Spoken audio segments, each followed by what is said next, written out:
સુખ ભોગવવું એ પાપ નથી. તમને આ સુખ મળ્યું છે કંઈક સત્કર્મનું પરિણામ છે. આ બધું સુખ ભોગવો ને, શું કામ નથી ભોગવતા? પણ એ સુખને મનમાં સતત ચિંતન કરવું ને એ પાપ છે.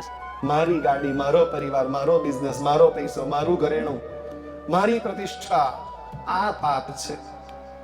ઘર મળ્યું છે તો રહો, પરિવાર મળ્યો છે તો આનંદ કરો, પણ અંદરથી અટેચમેન્ટ ન હોવું જોઈએ આ કસાઈ સાથે.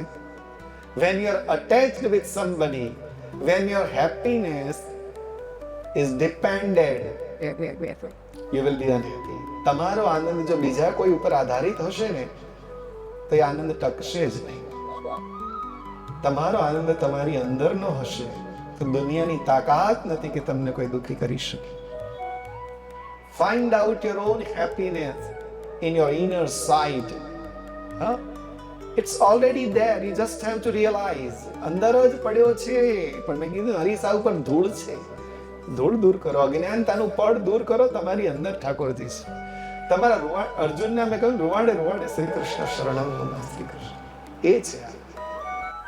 Just remove the curtain and see the God.